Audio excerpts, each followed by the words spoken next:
When we think of data, we usually think of average height, average salary, average number of hours spent on video calls. It's tempting to focus on these little neat summaries of our world, but the world is much messier than these data, these averages can make it out to be. So instead, I look for the outliers. They can offer a much better reflection on these skills, what we call life. They can offer a very different perspective on what we think we understand. So take for instance the stats around teens and cigarettes. According to CDC, between 1997 and 2019, the percentage of American high school students who smoked plummeted from 36% to just 6%. And this seems like a pretty big win. But when we break apart the data and look at the outliers, it's totally a different picture. Because among American Indian and Alaskan students, cigarette usage is much higher than that, just 6%. It comes in at the sizable 21%.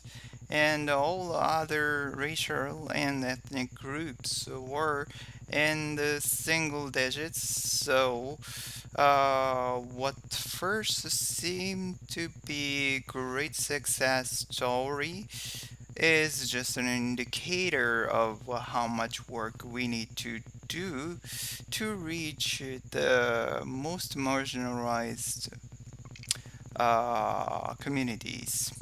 In general, when we present data as a scatter plot, average usually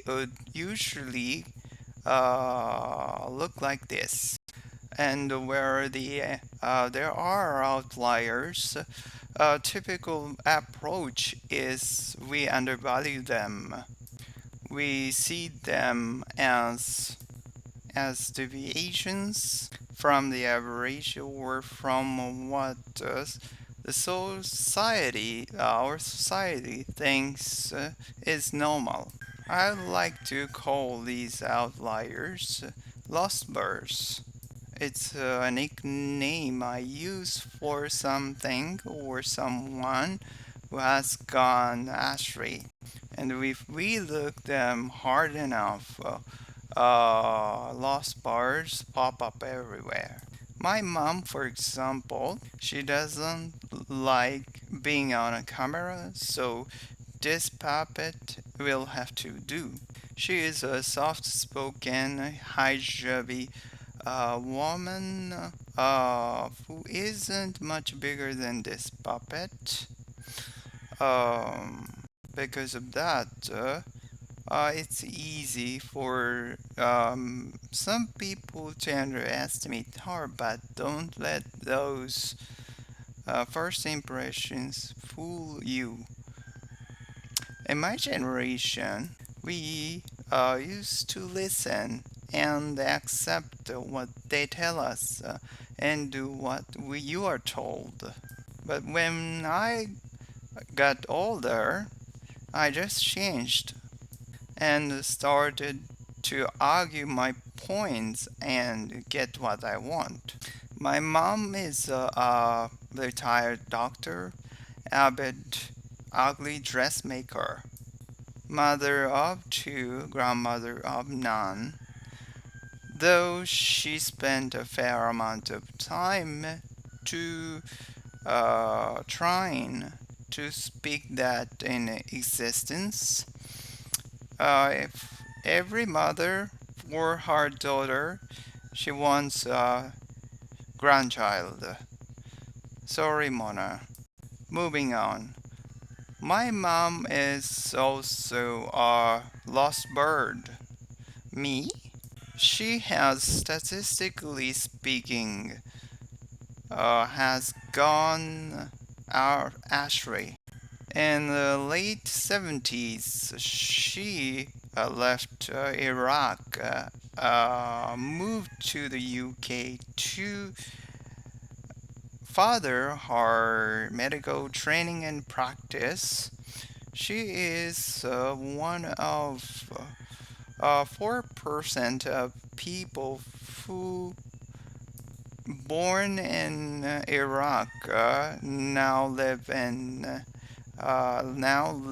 abroad. In the early 2000s, uh,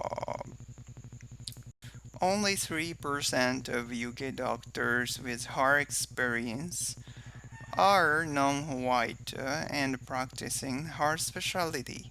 So my mom is lost bird because she is outlier.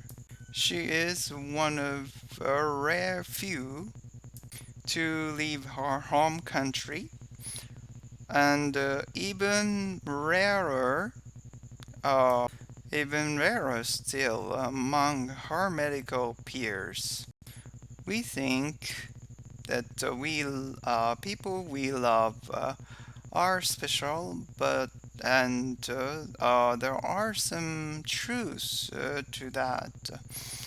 But it's worth considering the ways that we are all lost birds, because when we focus on average and ignore the outliers, we lose all of the richness and insights that those stories provide.